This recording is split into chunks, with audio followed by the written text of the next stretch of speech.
वे आंखें, वे आंखें, यह कविता जो है सुमित्रानंद पंत जी द्वारा लिखित है। छायावाद के मशहूर कवि सुमित्रानंद पंत ने के माध्यम से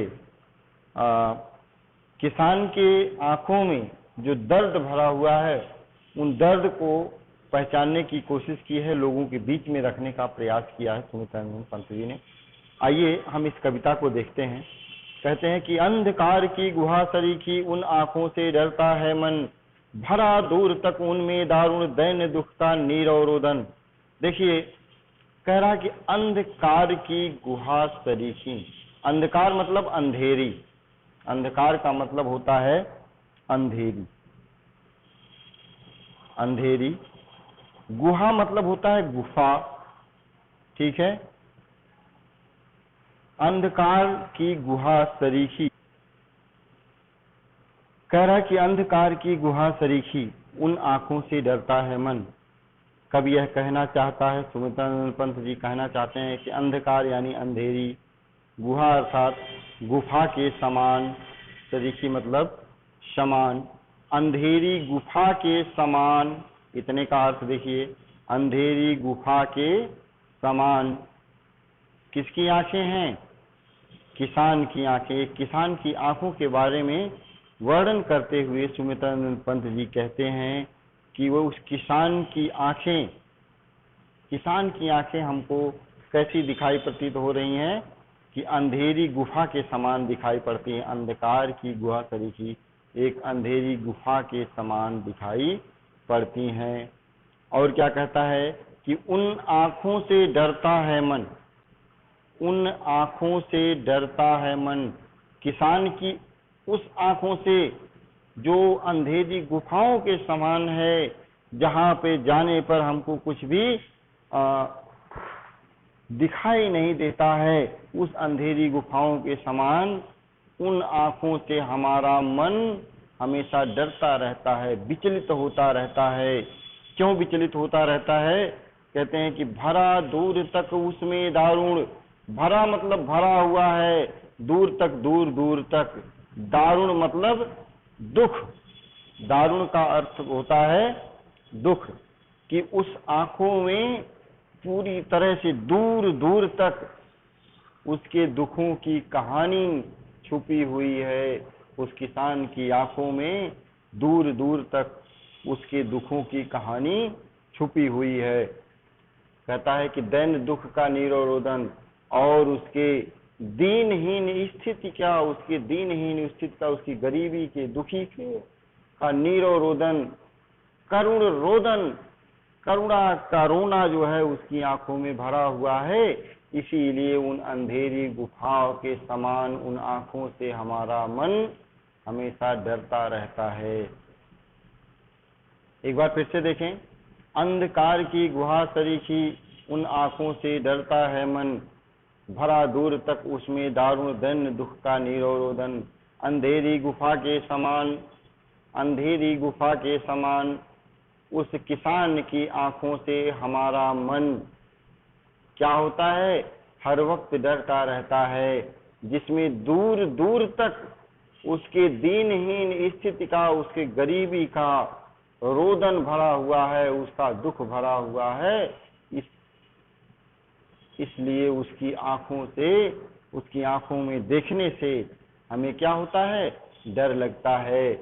और क्या कहता है कि यह स्वाधीन किसान रहा। कहते हैं, कवि कह रहा है कि यह स्वाधीन किसान रहा, अभिमान भरा आंखों में इसका, छोड़ उसे मझधार आज संसार कगार सदृश्य खिसका। कवि यह कहना चाहता है,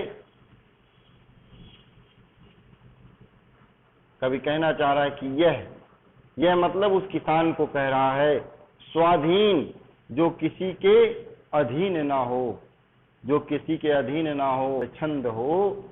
स्वाधीन का मतलब जिस किसी के अंदर अधीन ना हो, वह स्वयं के अधीन हो, अर्थात स्वच्छंद हो। किसान रहा, किसान।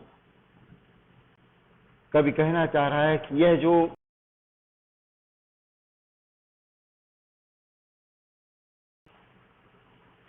देखिए, अब कवि कह रहा है, कवि क्या कह रहा है? कह रहा है कि यह स्वाद, अच्छा नीरो रोदन, ठीक है मैं उसको एक्सप्लेन कर दे रहा हूं। चलिए एक बार फिर से पूरा देख लीजिए। देखिए एक बार पुनः इसका रिवीजन कर लीजिए। कह रहा है कि अंधकार की गुहा सरीखी, अंधकार मतलब अंधेरी, गुहा मतलब गुफा, सरीखी मतलब समान, अंधेरी गुफा के समान किसान की उन आंखों से हमारा मन हमेशा डरता रहता है। किसान की उन आंखों से हमारा मन हमेशा डरता रहता है। भरा दूर तक उनमें दारुण, जिन आंखों में दूर दूर तक उसमें उसके दुख का करुण गाथा भरा हुआ है, करुणा करुणा भरा हुआ है, दुख का करुण गाथा भरा हुआ है। और क्या रहा है? दैन दुख का नीरो रोदन, और उन आंखों में नीरो, नीरो मतलब नीर अर्थात आंसू, रोदन मतलब रोना, ठीक। और दैन्य दुख उससे दीनहीन, दुख, दुख का यानी गरीबी के, दुखी का, गरीबी के दुख का, तो उसके आंखों में उसकी गरीबता का, उसके दीनहीन स्थिति का, दुख का, उसके आंखों में आंसू भरे हुए हैं, करुणा का क्रंदन भरा हुआ है, रोना भरा हुआ है उनकी आंखों में। उसके बाद आगे आगे बढ़ें कि और फिर से बढ़ाएं इसको और बताने की आवश्यकता है? चलिए आगे चलते हैं। तो इसका मतलब आपका हो जाएगा, एक बार इन लाइन का अर्थ एक बार फिर देख लें कि दैन दुख का नीरो रोदन, उसकी आंखों में उसकी दीनहीन स्थिति का, रोने की आंसू से उसकी आंखें पूरी तरह से भरी हुई हैं, या उसकी आंखों में नीरो रोदन, करुण रोदन उसका भरा हुआ। आप इसको नीरो को आप कह सकते हैं करुणा के आंसू कह सकते हैं, कि करुणा के आंसू भरे हुए हैं, करुणा का रोना भरा हुआ है। आगे देखिए कहते हैं कि यह स्वाधीन किसान रहा, यह स्वाधीन किसान रहा, यह कभी क्या रहा? स्वाधीन, जो किसी के अधीन न रहा हो, वह पूरी अपने, जो अपने अधीन, स्वयं के अधीन रहा हो, वह स्वाधीन होता है। तो अर्थात वह यह किसान जो है कभी स्वच्छंद रहा, किसी के अधीन नहीं रहा, किसी की गुलामी नहीं किया था। और अभिमान भरा आंखों में इसके, और इसकी आंखों में अभिमान यानी स्वाभिमान, अभिमान स्वाभिमान होता है, स्वाभिमान होता है ईमान का, भरा आंखों में इसका, और इसकी आंखों में कभी अभिमान भरा हुआ था, स्वाभिमान इसकी आंखों में भरा हुआ था।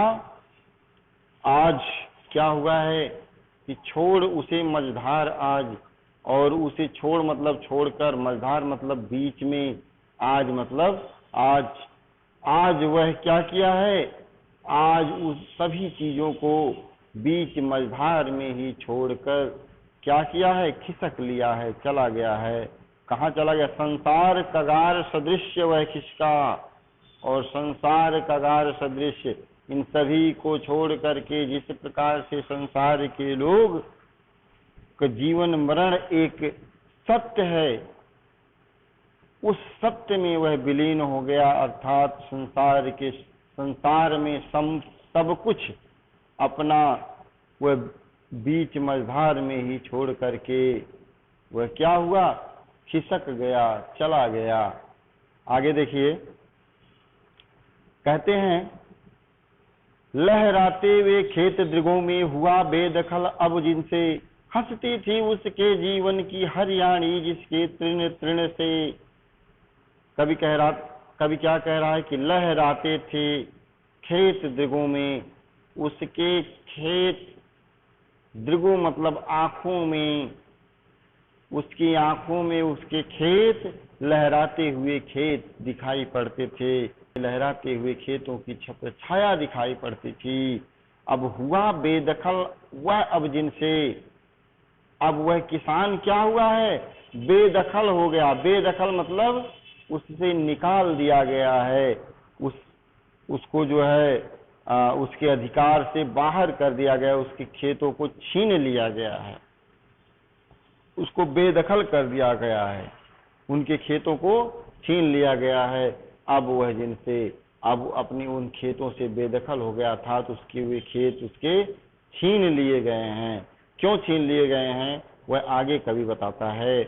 कहता है कि हंसती थी जिसके उसके जीवन की हरियाली जिसके तृण तृण से, और हंसती थी मतलब हंसना होता है उसके अर्थात इसके तृण तृण से। तृण तृण मतलब होता है रोम रोम से, रोम रोम से, अर्थात जिसके जीवन उसके जीवन से, जिस खेतों की हरियाली उसके रोम रोम से, जब अपनी फसलों को किसान देखता था, उसकी हरियाली को देखता था, तो उसका रोम रोम खिलखिलाकर हंस पड़ता था।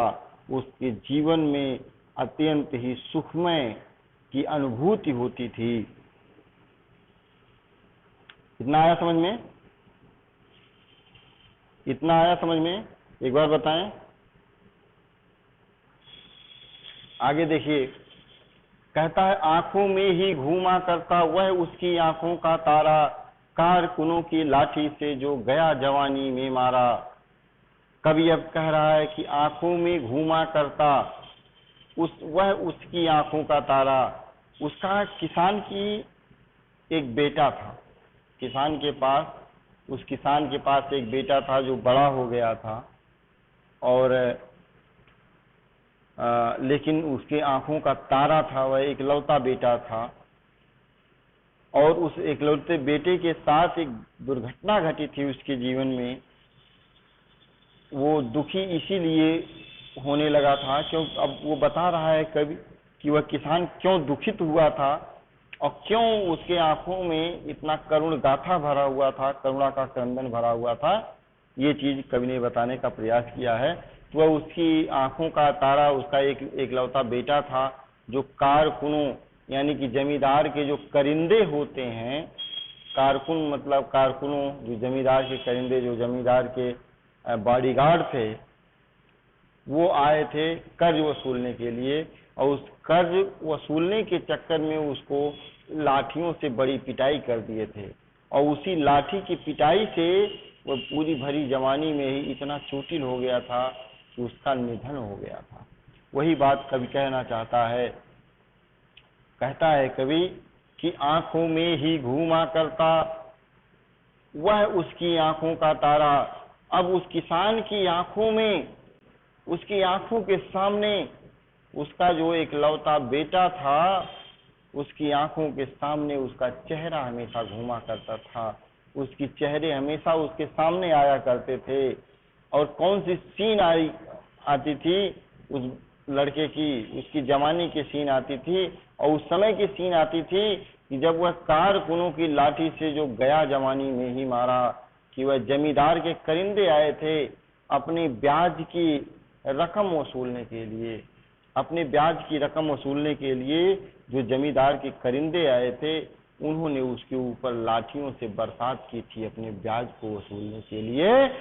उसी लाठी से वह भरी जवानी में ही मारा गया था। उसी लाठी से चोटिल होकर के वह लड़का भरी जवानी में ही मृत्यु को प्राप्त हो गया था। एक बार फिर से देख लें। कह रहा है कि आंखों में ही घूमा करता वह उसकी आंखों का तारा, उसकी आंखों के सामने उसके इकलौते बेटे का चित्र, उसकी आंखों के सामने उसके इकलौते बेटे का चित्र बार बार घूमा करता था। जो जमींदार के करिंदों की लाठी से ब्याज के पैसे वसूलने के चक्कर में भरी जवानी में ही मारा जा चुका था। उसका चेहरा उस किसान के सामने बार बार घूमा करता था। अब इतने का थोड़ा सा हम यह चाहेंगे काव्य सौंदर्य और भाव सौंदर्य देख लें। काव्य सौंदर्य और भाव सौंदर्य देखते हैं। काव्य सौंदर्य और भाव सौंदर्य हम यहीं से उठा करके देखते हैं। देखिए, इस कविता में काव्य सौंदर्य क्या हो सकता है पहले नंबर तो हमने बताया था कि सन 1850 के बाद जितने भी कवि हुए थे उन्होंने खड़ी बोली में लिखा था। तो पहले नंबर इसका हम देखेंगे भाव पक्ष। भाव पक्ष, भाव पक्ष क्या हो सकता है कि ये किसान की करुण गाथा का चित्रण किया गया है। किसान की आंखों में जो उसका रोदन भरा हुआ होता है, उसका करुण गाथा भरा हुआ होता है, उसका चित्रण कवि ने बड़ा ही मार्मिक ढंग से किया है। अगला हम लिखेंगे इसका कला पक्ष। कला पक्ष, कला पक्ष। तो पहला नंबर कला पक्ष में पॉइंट आउट कर दीजिए कि पहला नंबर खड़ी बोली का प्रयोग किया गया है। खड़ी बोली का प्रयोग किया गया है। दूसरा पद में जो है गेयता है, पद में गेयता है, गाने लायक पद है। ठीक। तीसरा चीज जो है हम यह कह सकते हैं कि देखिए, अंधकार की गुहा सरीखी उन आंखों से डरता है मन। ये जो है गुहा सरीखी, गुफा कह रहा है और अंधेर गुफा कह रहा है। किसको कह रहा है? आंखों को कह रहा है, किसान की आंखों को। जब किसान की आंखों को अंधेरी गुफा के समान बता रहा है, अर्थात यहाँ पर तीसरा पॉइंट क्या हो जाएगा? उपमा अलंकार हो जाएगा। उपमा अलंकार का प्रयोग हुआ है। ठीक। उसके बाद जो है उपमा अलंकार का आपको हम यह बता दें, दैन्य दुख, द अक्षर का प्रयोग हुआ है। यहाँ पे हम कह सकते हैं अनुप्रास अलंकार का भी प्रयोग हुआ है। अनुप्रास का भी प्रयोग हुआ है। तो यह जो है रहा इसका काव्य सौंदर्य। आगे भी इसमें भी और भी देख सकते हैं कि यह स्वाधीन किसान रहा, अभिमान भरा आंखों में छोड़ मझधार आज, संसार कगार सदृश्य वह किसका। और यहाँ भी वही चीज है कि किसान के जो है नीरो रोदन का चित्रण किया गया है कि किस प्रकार से किसान अपने सारी चीजों को, अपने लहराते खेतों को छोड़ करके आज बीच मझधार में चला गया है, अपनी सारी संपत्ति छोड़ करके बीच मझधार में चला गया है। और कला पक्ष में खड़ी बोली का प्रयोग है। अनुप्रास अलंकार, यहाँ पे अभिमान भरा आंखों में, इसका तो स्वरों का ही कई मेल हो रहा है, तो यहाँ पे अनुप्रास अलंकार हो जाएगा। लहराते हुए खेत दृगों में हुआ बेदखल, जिनसे हंसती थी उसकी जीवन की हरियाली। यहाँ भी हम कह सकते हैं कि इनमें जो है अनुप्रास अलंकार का प्रयोग हुआ है। तो इस प्रकार से कई जगहों पे अनुप्रास अलंकार का प्रयोग हुआ है इसमें। तो और तीसरा चीज जो है खड़ी बोली का प्रयोग। पहला जो है खड़ी बोली का प्रयोग, दूसरा पद में गेयता, तीसरा जो है पंक्तियों का नाम भी आप देख सकते हैं किन किन पंक्तियों में अनुप्रास अलंकार है, कि अनुप्रास अलंकार है। यहाँ पर देखिए तृण तृण है। तृण तृण मतलब रोम रोम होता है, और रोम रोम अर्थात पुनरुक्ति प्रकाश अलंकार होगा। पुनरुक्ति प्रकाश अलंकार है। तो इस प्रकार से आपने काव्य सौंदर्य भी देखा इस चैप्टर का।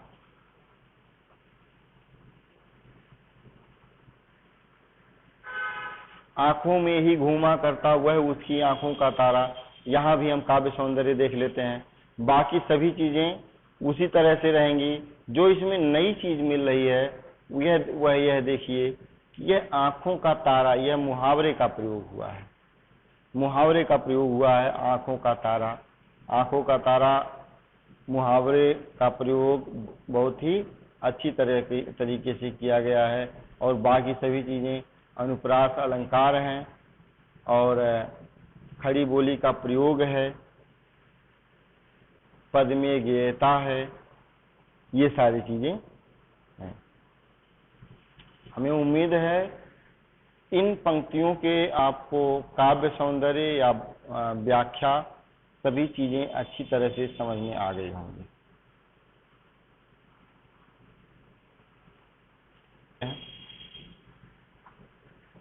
कवि कह रहा है कि बिका दिया घर द्वार महाजन ने, ब्याज न ब्याज की कौड़ी छोड़ी, रह रह आंखों में चुभती वह कुर्क हुई बरढ़ों की जोड़ी।